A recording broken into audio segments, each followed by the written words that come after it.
was only a distant dream in 1969. Some might say in 2015, it's still a dream. But we have definitely made strides in the right direction. Fellow Toastmasters and guests, now is the time for us to reform our nation. And Club 1600 will be the leader in this cause. We will not only develop ourselves, but we will develop our world, which includes our families, our workplaces, and of course, our communities. This is the time. Club 1600 is the place. John Maxwell once said that leaders must be close enough to relate to others, but far enough ahead to motivate them. We must develop our youth. This year, we will be using our leadership and communication skills to share those talents such as effective conflict resolution and expression of ideas and concepts. Discipline and confidence are some of the traits that the young men who participate in our youth leadership program will certainly benefit from. This 8-week program, which is a workshop-style practical experience, will teach public speaking and leadership skills. We are currently in talks with the Simpson Penn School for Boys, and we look forward to bringing this program to their doors next month. A wise man once said, "We sit in the shade of a tree we did not plant, and we plant a tree in whose shade we will not sit." I repeat that again. We sit in the shade of a tree we did not plant, and we plant a tree in whose shade we will not sit. What that means is that the men sitting in front of you some 46 years ago planted this 1600 shade, this 1600 tree that has grown into what has become the organization that we know today. If you signed the original charter, I ask you to stand up right now. Give them a round of applause.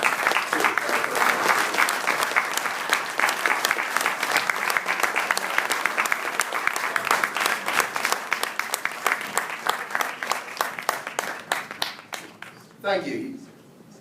To our newer members, we sit in the shade of these men, in the shade of the Keith Majors, in the shade of the Clem Fosters. Who will sit in your shade, Toastmaster Duncan? Who will sit in your shade, Toastmaster Winder? Who will sit in your shade, Toastmaster Longley? With hundreds of persons having passed through this program, its impact is undeniable. This 2015-2016 year, we have 6 members of 1600 who are presidents in other clubs. If you are a 1600 member and a president of another club, I ask you to stand right now for us to recognize you.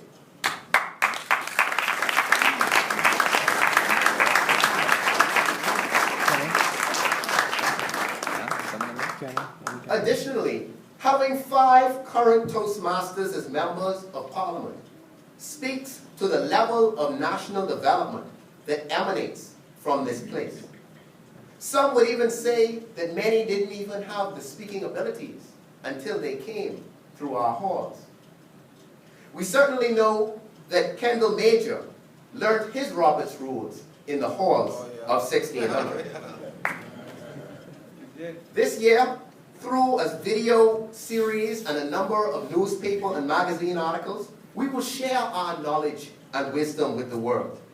Keith Major often says that there is no president or general manager schools, but Toastmasters is the laboratory of leadership learning. Yes, sir. Inspired by many of the new members, such as Toastmaster Bernie Minnis, I recently decided to get into gardening. I have about 20 different crops in my backyard. And what amazes me is just like the parable of the sower. Sometimes the best crops grow from right in the dirt, right amongst the rocks, and right next to the grass. These seeds do not understand that they were disadvantaged by not being planted in the good soil. Nonetheless, with the right conditions, they all nurture and grow. We need to teach, preach, and breathe this type of hope into the young people in our nation. So many are growing up under some of the most challenging conditions. But if we nurture and prune them, we give them a fighting chance to make it in this fiercely competitive Bahamas.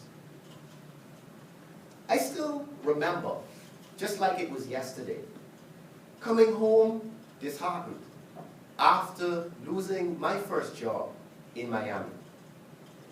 The first place I came to upon my return was the halls of 1600, thanks to an invite by distinguished Toastmaster Charles Newbold. In 1600, I got the motivation, the encouragement, the support, and the mentoring needed to stand before you this evening. So now, at the age of 28, as our good distinguished Toastmaster and my godfather, Philip Ray Davis said, I am the first Bahamian coastal engineer. And most importantly right now, I stand before you as president of Club 1600.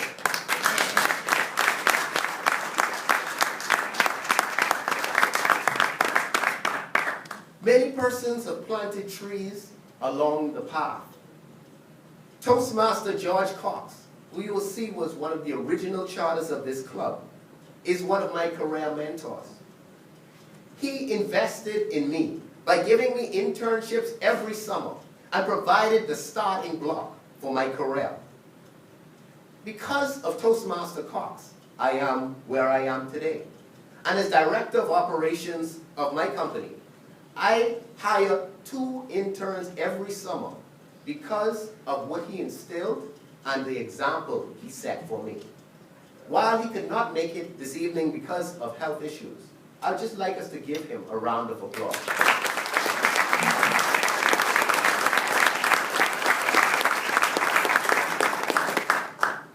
In order to develop our world, we of course must develop ourselves. You might have heard of the story of a father one day who was sitting there reading the newspaper, and his son kept distracting him. So eventually he took the newspaper and he tore it up, and there was a picture of the globe inside of it. He gave it to his son and said, go ahead and assemble this photo and come back. Within 1 minute, the son came back with the paper fully assembled. Shocked, the father said, how were you able to do it so quickly? He said, Dad, it was easy. On the back side of the photo was the picture of a man. You see, when we put together one man, we bring the whole globe together.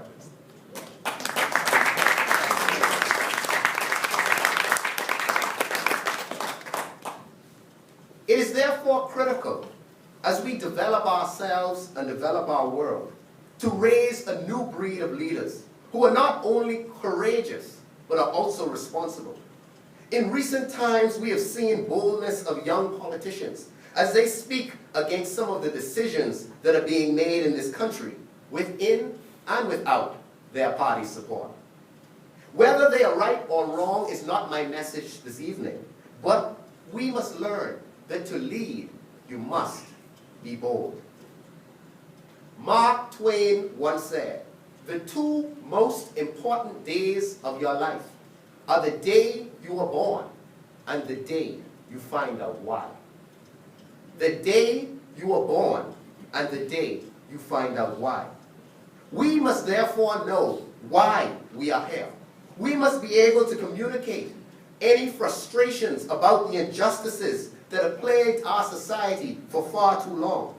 It is time for us to stop looking to anchor projects as our savior and focus on the characteristics that brought us to be one of the most powerful and influential small nations on earth.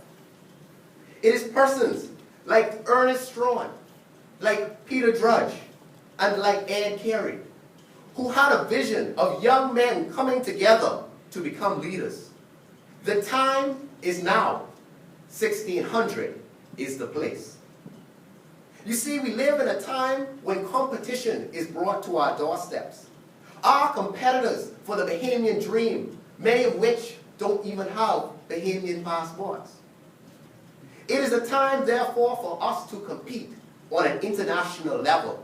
We must think ahead and become pioneers in our fields.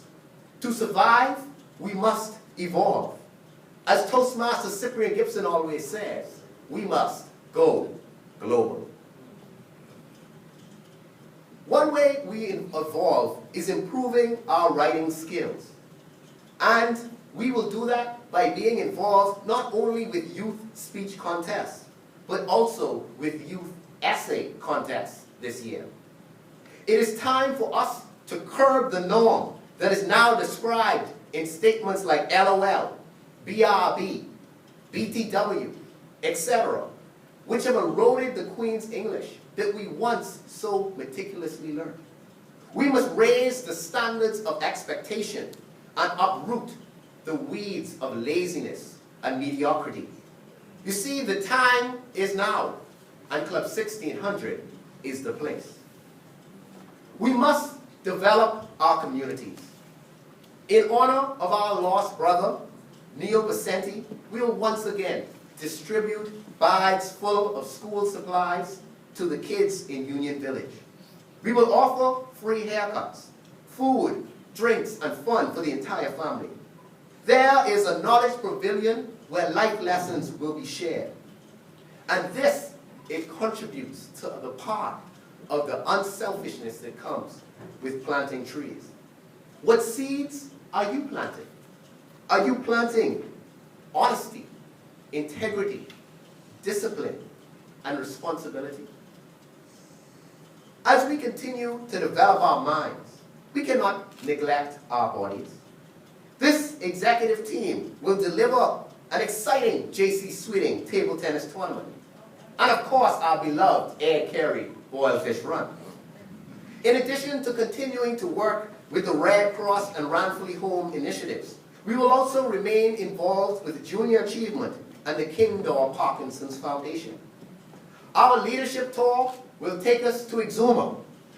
And of course, our highly anticipated Ladies' Night will entertain and enlighten more than 500 ladies in both Nassau and in Freeport. We might even auction off some of our charter members. Let's see how much we can get for Toastmaster Bradley Roberts on today's market. You can only lead as far as you have gone yourself. And therefore, it is important for us to continue our self-development exercises. We will focus on the Leadership Excellence Series at our lab, which provides for inside and outside training for Toastmasters. Our labs, where we, every Tuesday, practice in a less formal environment, will feature mentor-mentee activities, career coaching, and speech contest preparation. It is time for us to transform our nation. As I conclude, I'm drawn to a story that I remember living. I was about 6 years old and sitting on top of my dad's shoulders at Junkanoo.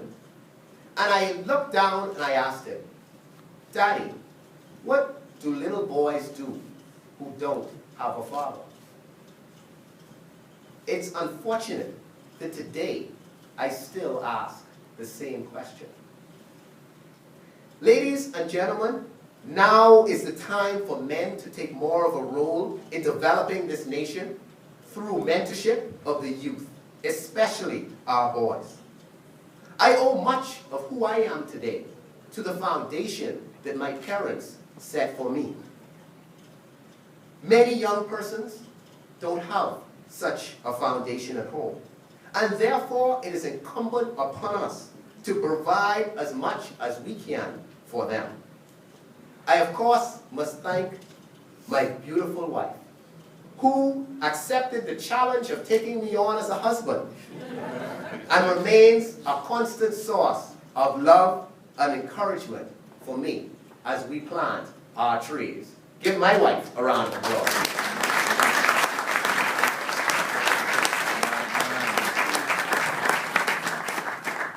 Get some brownie points for later.